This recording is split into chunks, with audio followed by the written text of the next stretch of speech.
Orar e vigiar. Esse é o tema do nosso último culto do ano. Na próxima semana, nós começamos o Advento, o novo ano dentro da Igreja. Nesse final de ano eclesiástico, queremos olhar essa ordem, esse pedido, esse convite feito a Jesus para cada um de nós. Orar e vigiar.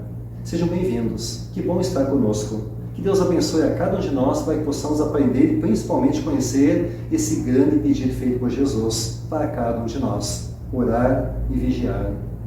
Meus amados, quando lembramos ou falamos em vigiar e orar, com certeza lembramos de Mateus 26. Aquela última noite de Cristo aqui no mundo com seus discípulos antes da sua crucificação. Lá estão eles e vão até o Getsemane orar. Jesus pega Pedro, Tiago e João e faz o pedido: fiquem vigiando, pois vou orar, falar com meu Pai. Lá vai Jesus, se afasta um pouco, ora a Deus e ao voltar encontra os três dormindo. Então mais uma vez ele pede: continuem vigiando e volta a orar. 3 vezes Jesus faz isto. E nas 3 vezes volta e encontra os seus 3 discípulos dormindo. E então ele exclama: não pudesse ficar nem um momento vigiando? Ou seja, é um lamento, é um pedido, é uma advertência. Enquanto aqui estivermos no mundo, precisamos vigiar, orar, porque sabemos que à nossa volta há tentações e muitos perigos. Nesse final de ano da Igreja, queremos mais uma vez pensar e meditar e praticar esse bonito e valoroso convite, estar sempre vigiando, prontos e preparados e orando, falando sempre com o nosso Pai. Vamos começar esse momento em nome desse Deus. Em nome de Deus Pai, Deus Filho e Deus Espírito Santo, nós começamos o culto de hoje. Amém. Antes de podermos ouvir e aprender um pouco mais a palavra de Deus, precisamos limpar o nosso coração, pedir perdão para cada erro, para cada pecado que nós cometemos. Eu convido a, neste momento, nós abrirmos o nosso coração, reconhecer cada erro, cada pecado que nós cometemos e então, em nome de Cristo, suplicar por nosso perdão. Vamos fazer isso em conjunto. Vamos fazer isto orando ao nosso Deus.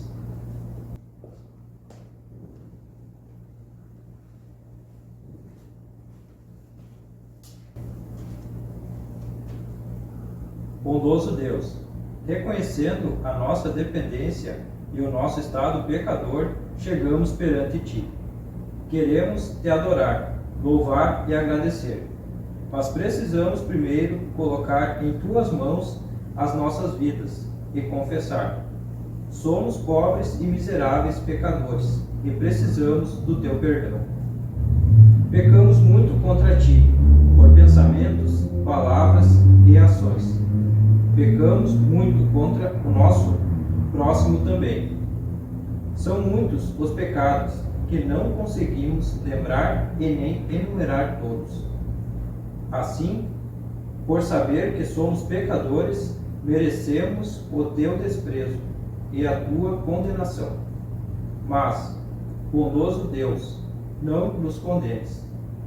Em nome e por amor a Jesus, que sofreu e morreu por nós, pedimos: tem piedade e perdoe nossos muitos pecados.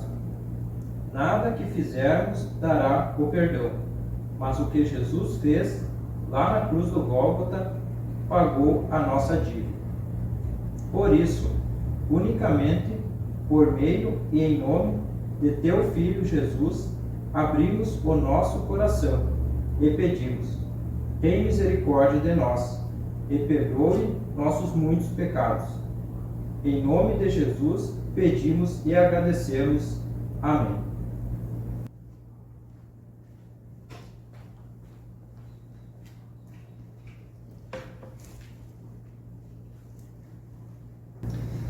Assim nós oramos, assim falamos com Deus, abrimos o nosso coração, reconhecemos cada erro, cada pecado que nós cometemos. E se nesse momento essa foi a vossa verdadeira confissão e se entregar nas mãos de Deus, o Deus Todo-Poderoso veio e disse: teus pecados são perdoados. E como diz a palavra, chamado e ordenado, eu anuncio esse perdão para cada um de vocês.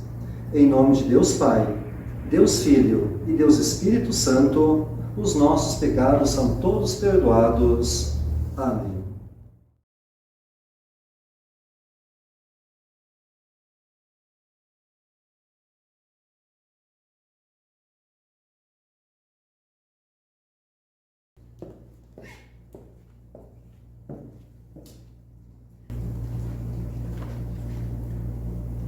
Reina o Senhor, revestiu-se de majestade, de poder se revestiu o Senhor, e se cingiu.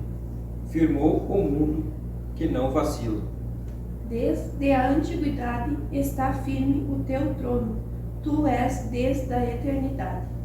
Levantam os rios, ó Senhor, levantam os rios o seu bramido, levantam os rios o seu fragor. Mas o Senhor nas alturas é mais poderoso do que o bramido das grandes águas, do que os poderosos vagalhões do mar. Fidelíssimos são os teus testemunhos. A tua casa convém a santidade, Senhor, para todo o sempre.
Atendei-me, povo meu, e escutai-me, nação minha, porque de mim sairá a lei, e estabelecerei o meu direito como luz dos povos.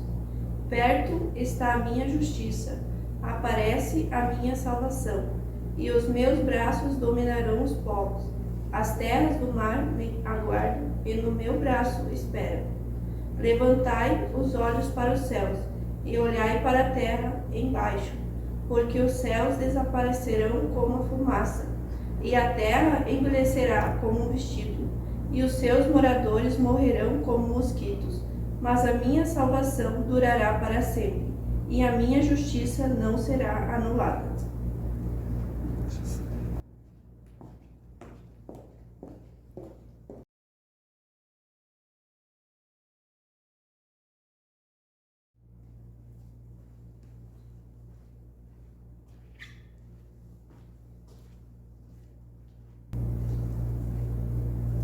Mas, naqueles dias, após a referida tribulação, o sol escurecerá, a lua não dará a sua claridade, as estrelas cairão do firmamento, e os poderes dos céus serão abalados.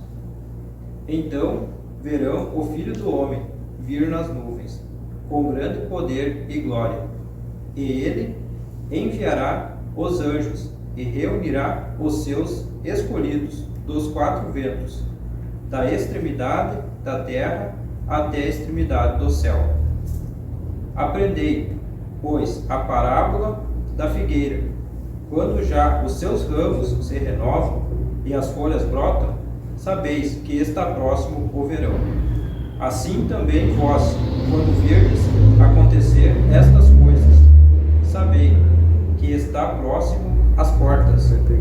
Em verdade vos digo que não passará esta geração sem que tudo isto aconteça. Passará o céu e a terra, porém as minhas palavras não passarão. Mas a respeito daquele dia ou da hora ninguém sabe, nem os anjos do céu, nem o Filho, senão o Pai. Estai de sobreaviso, vigiai e orai, porque não sabeis quando será o tempo. É como um homem que, ausentando-se do país, deixa sua casa, dá autoridade aos seus servos, a cada um a sua obrigação, e ao porteiro ordena que vigie.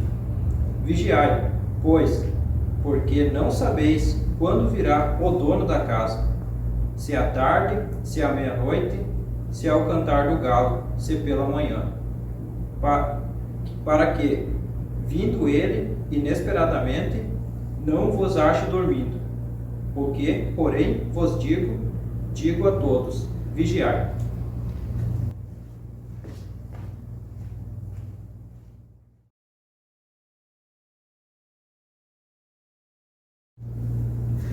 Que o nosso bondoso e amado Pai Celestial nos abençoe ricamente neste momento, quando vamos meditar no tema orar e vigiar. Que Deus abençoe e acompanhe nosso meditar e a nossa vida agora e sempre. Amém. Meus amados irmãos em Cristo Jesus, o que esperar do futuro? Com certeza fizemos, ou quem sabe ouvimos a pergunta: o que esperar do nosso futuro? Quem sabe com essa pandemia que vem há 2 anos, pensamos: o que esperar do próximo ano, 2022? Muitos otimistas diriam: vai ser um ano melhor. Sem o Covid, sem pandemia, sem uso da máscara, vai ser tudo melhor. Os pessimistas diriam: olha, eu acho que não. Vai continuar assim, vai piorar um pouco, não vai ser fácil. O que esperar do próximo ano? O texto do Evangelho hoje, ele começa com a resposta a uma pergunta dos discípulos, que foi feita assim: Jesus, quando será o tempo do fim? Ou seja, Jesus, quando vai voltar a esse mundo? Essa pergunta Pedro, Tiago, João e André fizeram para Jesus. E então a resposta encadeia todo o capítulo 3 de Marcos e um pouquinho mais adiante. Eu convido a nós olharmos o contexto disto, para então compreender o texto de hoje, o texto que nós lemos agora há pouco no nosso culto. O contexto mostra para nós que Jesus estava em Jerusalém, no grande templo. Depois que os fariseus, escribas, eles saem, e ao sair do templo não acontece algo diferente. Os discípulos ficam admirando, elogiando e espantados com a igreja, com a beleza, com o tamanho, com a ornamentação. Eu diria, toda pessoa que ia até Jerusalém ficava assim, admirado, boquiaberto, lisonjeado, e com certeza não esquecia aquela imagem. Uma grande, bonita e fenomenal igreja construída por Salomão. Tá certo, nessa época já havia passado por 2 reformas, mas ainda é esplendorosa, maravilhosa. E as pessoas pensavam: ninguém vai destruir isto, uma obra permanente, eterna, ou seja, mesmo Deus vindo, e vai poupar essa igreja, de tão grande, bonita, bela e rica que ela era. Vendo isto, Jesus chama os discípulos, e aproveita e faz 2 revelações. E a primeira revelação é essa igreja, o que estão vendo, a bonita cidade de Jerusalém, vai ser destruído. Não vai ficar pedra sobre pedra. Tudo que estão vendo vai ser totalmente destruído, não ficar pedra sobre pedra. E um segundo acontecimento, ou uma segunda revelação: como Jerusalém e como o templo vai ser destruído, o nosso mundo também vai ser destruído. tudo vai ser destruído, nada vai ficar inteiro. E do nada, Deus fará um novo céu e uma nova terra. Com certeza, essas duas revelações causaram impacto nos discípulos. Com certeza, ficaram boquiabertos e até mesmo atônitos. Alguns pensaram, deve ser brincadeira, Jesus não está falando sério. Quem vai destruir uma igreja tão bonita, tão grande e tão rica como essa? Não, não pode ser verdade. Talvez para nós entendermos a admiração dos discípulos, temos que olhar um pouco essa igreja e tentar imaginar como ela é. Vocês estão vendo agora fotos da igreja que mostram o tamanho, a beleza e a ostentação dessa igreja. E talvez para entender em números, temos que olhar o livro de Crônicas e Reis. Eles mostram para nós a obra, a construção feita por Salomão, o tempo de obra e quantas pessoas se envolveram. Crônicas diz que vem material de todo o mundo, ciprestes, cedros de várias partes do mundo, pedras de muito longe. Para ter uma ideia, a obra durou 7 anos. E segundo Crônicas, o rei Salomão contratou 30 mil israelitas para fazer essa obra. E fora do povo de Israel, ele contratou mais 70 mil não israelitas para carregar o material até a obra. E fora isso ainda, ele contratou mais 80 mil não israelitas para trabalhar nos materiais, para cortar os materiais e prepará-los para a obra. Em cima de tudo isto, havia 550 chefes. E esses chefes tinham 3.300 ajudantes. Portanto, vejam, números astronômicos, maravilhosos. E para melhorar um pouco mais ainda, podemos dizer, a igreja, por dentro, era toda folhada a ouro, revestida a ouro. O templo interno, as colunas. E para ter uma ideia, Crônicas diz que para folhear a igreja a ouro foi usado 24 toneladas, ou seja, 24 mil quilos de ouro estavam dentro da igreja, ornamentando, folheando as paredes e embelezando a igreja. Portanto, vejam que obra fantástica, fenomenal. Por isso, quem olhava essa igreja ficava admirado, espantado, como ficaram os discípulos. Mas vejam só, como profetizou Jesus no ano 70 depois de Cristo. O imperador Tito chegou em Jerusalém com quase 80 mil soldados, cercou a cidade por 4 meses e, conforme o historiador Flávio Joséfo, muitos fugiram, deu tempo de fugir ainda. Mas quando chegou Tito com 80 mil soldados, Jerusalém foi cercada. E por 4 meses, ninguém entrou e ninguém saiu. E no final do 4º mês, muitos e muitos começaram a morrer de fome. Joséfo diz que no final dos 4 meses, os corpos se amontoavam pelas ruas, nem sepultavam mais. E no final, a degradação era tanta que quem estava sobrevivendo virou canibal, para tentar sobreviver mais uns dias. No final do 4º mês, Tito entrou em Jerusalém. E então, tudo foi destruído. A cidade foi queimada, o templo foi queimado. E como Jesus disse, não ficou pé sobre pedra. O texto diz que o fogo derreteu todo o ouro do templo, que chegou a escorrer até as ruas. Quando apagou o fogo e esfriou o ouro, os romanos vieram. E então cavocaram cada pedra, remexeram cada pedra para tentar saquear e pegar aquele ouro. E então aconteceu exatamente a revelação, a profecia de Jesus. Tudo foi destruído. Não ficou pedra sobre pedra, tudo foi remexido. Ou seja, a primeira revelação aconteceu. Agora, então, o texto de hoje, Jesus pega esse outro evento e começa a falar e preparar os discípulos para a segunda revelação, a destruição do mundo. O texto de hoje, Marcos 13, do 24 até o 37, Jesus fala sobre momentos antes do final do mundo. Fatos, eventos que vão acontecer e pincela sobre momentos do juízo. O texto começa assim: mas naquele dia, após a referida tribulação, o sol escurecerá, a lua não dará mais sua claridade, as estrelas cairão no firmamento, e os poderes do céu serão todos abalados. Após a referida tribulação, após a destruição de Jerusalém. Quando Cristo profetizou isto, era o ano 30. 40 anos após isto, no ano 70, Tito veio, tomou posse de Jerusalém, destruiu tudo, incendiou o templo, incendiou a cidade e aconteceu isto. No versículo 14 de Marcos, Marcos diz e chama isso de o abominável da desolação. Ou seja, um acontecimento triste, trágico, que realmente marcou a história da igreja, algo abominável, O grande, bonito e majestoso templo de Salomão não existe mais, foi destruído, não ficou pedra sobre pedra. E agora Jesus então aponta para a sua segunda vinda. Só que aqui ele não dá nenhuma ideia de quanto tempo vai durar isto. Do ano 30 até o ano 70 deu 40 anos. Agora do ano 70 até a volta de Cristo não temos uma data precisa. E nem podemos fazer cálculo nenhum. Aliás, o texto dá uma dica apenas. E essa dica é o versículo 10 que diz: é necessário que primeiro o Evangelho seja pregado a todas as nações. Ou seja, Jesus não dá nenhuma ideia de quando vai voltar, mas ele garante, quando ele voltar, o Evangelho vai chegar aos 4 cantos do mundo. Ou seja, cada pessoa, cada habitante desse mundo teve a oportunidade de ouvir a palavra, acreditar em Deus, se agarrar em Deus e agora poder ir para a vida eterna. Bom, meus amados, chegamos ao texto de hoje. E eu diria que para entender esse texto de hoje, temos que dividi-lo em 3 partes. A primeira parte, eu diria, fala sobre o dia do juízo final. Na segunda parte, Jesus fala sobre confiar. Então usa a figura de uma figueira. E na terceira parte, ele faz um pedido. E aqui está o tema do culto de hoje: vigiar e orar, estar pronto, sempre preparados. Meus amados, a Bíblia sobre muitos assuntos explica bastante, traz detalhes, curiosidades, mas sobre alguns assuntos ela não explica tanto. Simplesmente ela coloca o assunto à certeza, isto é, e assim vai acontecer. E sobre o final do mundo é exatamente isto. Deus não dá muitos detalhes e não explica muito, não se detém em detalhes para nós. Ele apenas diz e nos prepara: isto vai acontecer mais cedo ou mais tarde. Agora vejam, o texto de hoje começa dizendo o que vai acontecer naquele dia, no dia da volta de Cristo. E como nós vemos aqui, tem bem poucos detalhes, mas os detalhes que tem são para dar certeza que realmente vai ser assim.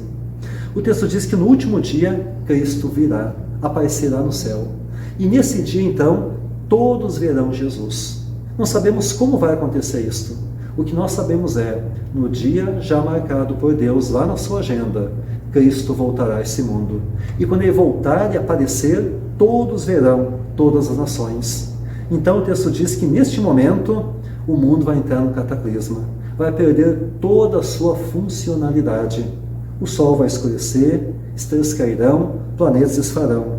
E neste momento então os mortos ressuscitarão os seus corpos e voltarão para as suas almas. E agora, quem estiver vivo neste momento não vai passar pela morte, mas vai ser arrebatado, levado às alturas para o grande julgamento.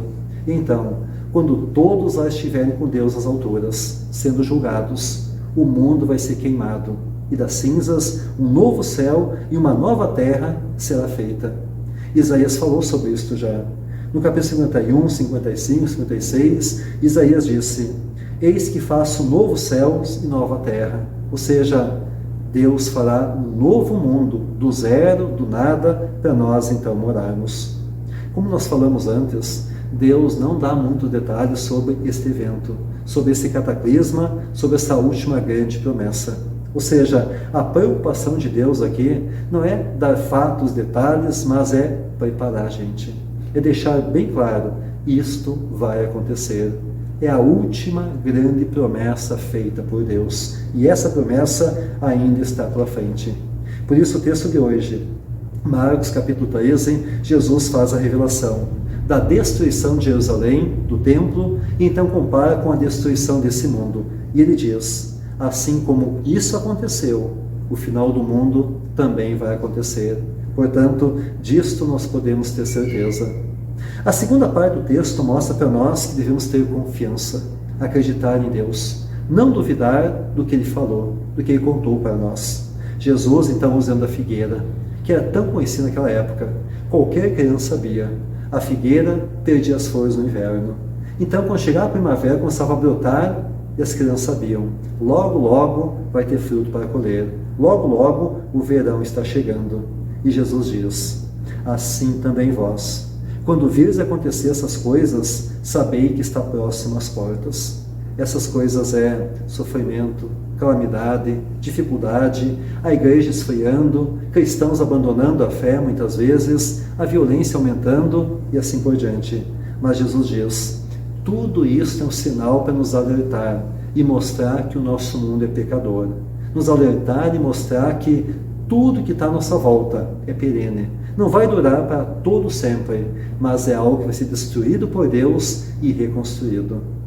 Talvez falando sobre isto, que o nosso mundo realmente vai ser queimado das cinzas, feito novo céu, nova terra, vem uma inquietação em nós. Pensamos, é que as pessoas estão apegadas a esse mundo, às riquezas, aos bens materiais, aquelas pessoas que só vivem para isto.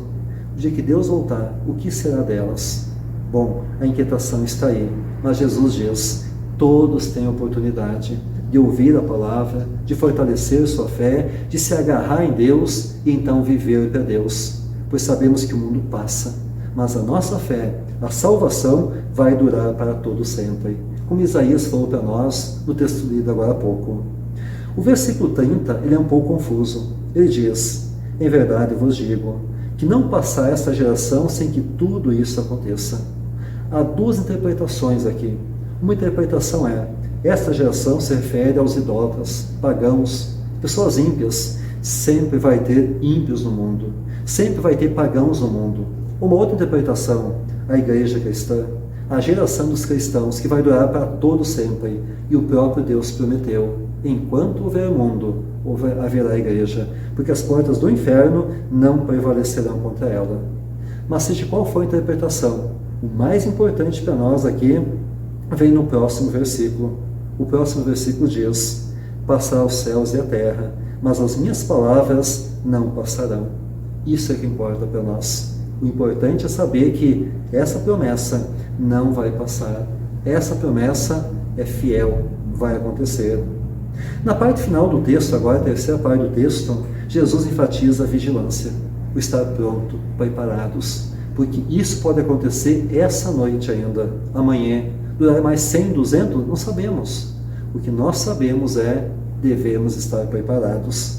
A preocupação de Jesus, portanto, no texto de hoje, não é dizer com que roupa ele vem, como são os anjos, como são as almas, que textura, que cor tem as almas, que altura ficamos no céu depois do arrebatamento, como é que é o fogo destruidor, devorador desse mundo. Não interessa, Deus não fala detalhes disso para nós, mas Deus se preocupa em mostrar que nós precisamos estar prontos, preparados para a sua segunda e definitiva volta. Por isso, vigiar e orar. E percebemos aqui, vigiar e orar é algo constante. Envolve estudo, preparação, envolve tempo, envolve mordomia de vida. Orar e vigiar não é vir de vez em quando à igreja, de vez em quando ler a Bíblia, quando há um tempo para isso pelo menos. Mas orar e vigiar é uma coisa constante e permanente. Deve acontecer sempre e em toda a nossa vida. Talvez quando olhamos o mundo, nós percebemos a preocupação de Jesus. E realmente a preocupação de estar prontos, preparados, é algo realmente bastante grande. Se nós olharmos o mundo hoje, nós veremos que em nosso mundo hoje, calcula-se por baixo ainda, nós temos mais de 1.500 pessoas dizendo que são Cristo, o Filho de Deus, se apresentando como Deus. E para piorar ainda, essas pessoas têm seguidores, pessoas que acreditam nelas, dobram os joelhos e acham que realmente eles são os Cristos, os Salvadores, os deuses. No mundo de hoje, existem mais de 40 mil denominações religiosas e a maior parte delas, mais de 90%, está deturpando, mudando a Bíblia e acrescentando algo na Bíblia, que é um pecado imperdoável por Deus. E mais ainda, no nosso mundo hoje, 1/3 da população acredita em Jesus. Ou seja, de cada 100 pessoas, menos de 30 pessoas acreditam, conhecem e vão até uma igreja. Portanto, vejam como são poucos os cristãos no mundo hoje. Por isso a preocupação de Jesus, vigiai e orai. E o texto diz, o que vos digo, digo a todos, vigiai. Ou seja, esse pedido não é só para os discípulos, não é só para nós hoje, é para toda a igreja, em toda a época, em todos os tempos. Vigiai e orai em toda a época. Ou seja, a preocupação de Jesus é muito grande, porque ele sabe que as tentações crescem e a cada dia mais e mais pessoas acabam abandonando essa fé. Meus amados irmãos em Cristo Jesus, No texto de hoje, os discípulos tinham uma preocupação. Jesus, quando tudo isso vai acontecer? Quando vai voltar esse mundo? Como será a tua volta? Aliás, muitas preocupações, mas tudo focado a isto. Nós também temos uma preocupação. Como será o próximo ano? Como será o futuro? Como será o dia de amanhã? Mas, meus amados, Jesus também tem uma preocupação. E o texto de hoje, ele externa isto. Jesus disse: estai de sobreaviso e vigiai e orai, porque não sabeis quando será o tempo. E no final do texto, ele repete isto, com mais intensidade ainda. O que, porém, vos digo, eu digo a todos: vigiai. Meus amados, vigiar é estar atento, é estar preparado, é estar de prontidão, é estar a par da palavra de Deus, é estar estudando, é estar cada vez por dentro do que Deus está fazendo, vai fazer e que Ele quer de cada um de nós. Vigiar é isto, é sempre, em toda e qualquer situação, estar preparados para o que der e vier. Ou seja, vigiar, na verdade, é estar firme na fé, pronto, para se Cristo voltar hoje, eu estou pronto para ir e morar com Ele lá na eternidade. E orar. Orar não é só dobrar os joelhos, pedir, agradecer quando viemos à igreja. O orar aqui é um falar constante com Deus. É a cada dia, a cada momento, perguntar coisas para Deus, buscar conselhos, colocar nas mãos de Deus a nossa vida. É pensar em Deus, é falar com Deus e principalmente é pedir a orientação de Deus. Eu até me atrevo a dizer, orar aqui é o nosso culto permanente, que acontece lá fora, no dia a dia, em cada momento. E o apóstolo Paulo pediu isto. Em 1 Tessalonicenses 5,17, Paulo diz: orai sem cessar. Ou seja, vivam uma vida de oração. Vivam uma vida em culto a Deus. Vivam uma vida acreditando, confiando e preparados para a grande, maravilhosa e bonita volta de Cristo. E essa preocupação não foi só de Jesus. Se nós olharmos o profeta Isaías, 700 anos antes de Cristo, a preocupação também estava lá. Isaías disse: atendei, povo meu, e escutai-me. Levantai os olhos para os céus. A minha salvação durará para sempre. A minha justiça não será anulada. Olha só o pedido. Atentai, atendei, escutai-me. Ou seja, parem, povo.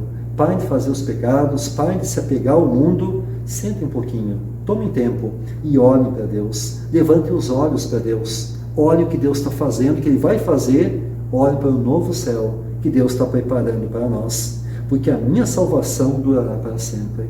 Nós já vimos, tudo que está no mundo vai ter um final. Inclusive o nosso corpo vai ser destruído e Deus dá um novo corpo para nós. O mundo todo vai ser destruído, mas a salvação durará para sempre. E a minha justiça não será anulada. Ou seja, a lei de Deus é esta. Estamos hoje concluindo mais um ano da igreja, mais um ano eclesiástico. Na próxima semana vamos começar o Advento, a preparação do Natal e mais um ano. E nesse começar do Advento, vamos mais uma vez rever a bondade, a misericórdia, o amor que Deus tem por cada um de nós. Nesse começar o Advento, nós vamos rever mais uma vez o que Deus fez. A maior obra de Deus foi ter mandado o seu Filho Jesus, que veio ao nosso encontro consertar e pagar o nosso pecado, consertar o nosso erro e nos dar uma salvação totalmente gratuita. Jesus veio. Ele não tirou o nosso pecado, mas Ele perdoou o nosso pecado, nos deu perdão, uma nova vida, nos deu a salvação, tudo de forma gratuita. Nesse começar esse novo ano, nós vamos olhar para essa misericórdia, para esse amor, e principalmente nós vamos olhar para o estar preparados também, para a segunda volta de Cristo. Se nós olharmos a Bíblia, veremos que muitas e muitas vezes Deus faz isto. Se nós olharmos o Evangelho de João, que é um evangelho escrito para a igreja, para nós cristãos, não só o evangelho, mas as outras 3 epístolas de João, nós vamos ver que nessas 4 cartas na Bíblia, João tenta pedir e tenta mostrar: estejam preparados, estejam vivendo o amor de Deus. Olha só: e quando eu for e vos preparar lugar, voltarei e vos receberei para mim mesmo, para que onde eu estou, estejais vós também. João 14:3.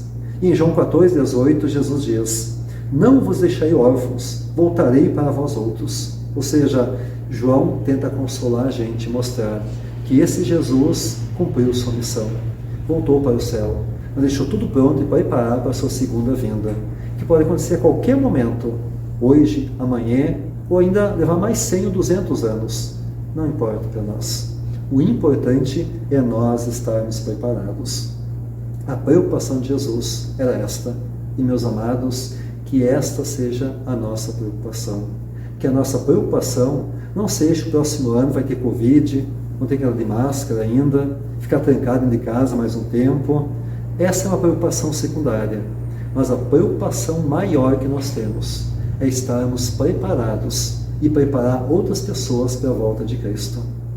Que Deus abençoe e guarde a todos nós, para que possamos a cada dia, a cada momento, vigiar e orar, se fortalecer, se apegar à palavra de Deus, se alimentar com a sua palavra, e quando Cristo voltar, de braços abertos, nós corrermos em sua direção, abraçarmos esse Deus, e então com Ele irmos para a eternidade, morar com Ele num lugar sem pecado, majestoso, para todo sempre. Que essa seja a preocupação que eu e você tenha no próximo ano e enquanto aqui nós vivermos. Que assim seja, hoje e sempre. Amém. Nós queremos mais uma vez conversar, falar com o nosso Deus. Eu convido a abrirmos mais uma vez o nosso coração, fechar nossos olhos e vamos falar com o nosso Deus neste momento, orando. Nosso bondoso e amado Pai, estamos concluindo mais um ano da Igreja, concluindo mais uma etapa. E percebemos que nessa etapa Tu esteve conosco, na pandemia, na tristeza, na dor, no sofrimento, na alegria e na vitória. Tu estavas ali, nos amparando, consolando e mostrando que tudo vem de Ti, pois tudo está em Tuas mãos. Obrigado, amado Pai Celeste, por podermos concluir mais um ano litúrgico. Na próxima semana, começarmos um novo ano, junto de Ti, na mesma fé, na mesma palavra e no mesmo intuito, seguindo esse caminho para a eternidade. Senhor Deus, Tu sabes que há muitas e muitas pessoas que hoje estão se afastando, perdendo a fé, te trocando pelos bens materiais, pelo mundo, que infelizmente são muitas vezes mais atrativos para eles. Mas eles esquecem que tudo isso vai ter um fim, mas a vida eterna, o novo céu, a nova terra, vai durar para todos sempre. Bondoso Deus, usa-nos com os Teus instrumentos, para que possamos estar preparados e preparar essas pessoas para essa nova vida. Abençoe a cada um de nós, as enfermas, debilitadas, doentes, acamadas, que as pessoas estão passando por dificuldade, por problemas, esteja guardando, protegendo e abençoando cada uma delas. Tudo isso, amado Pai, nós pedimos por Jesus, Teu Filho. E tudo mais que quer pedir ou agradecer, nós em conjunto faremos isto, orando a oração que Tu ensinou para nós. Pai nosso que estás nos céus, santificado seja o Teu nome, venha o Teu reino. Seja feita a Tua vontade, assim na terra como no céu. O pão nosso de cada dia nos dá hoje, e perdoa-nos as nossas dívidas, assim como nós também perdoamos aos nossos devedores. E não nos deixes cair em tentação, mas livra-nos do mal, pois Teu é o reino, o poder e a glória, para sempre. Amém.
vigiar e orar. Que bom ter estado junto com vocês, olhado esse tema e principalmente aprendido como é importante nós cristãos aqui no mundo estar prontos e preparados para a volta de Cristo. Concluímos mais um ano da Igreja. Na próxima semana, começamos o Advento, a preparação para o Natal e mais um ano da Igreja.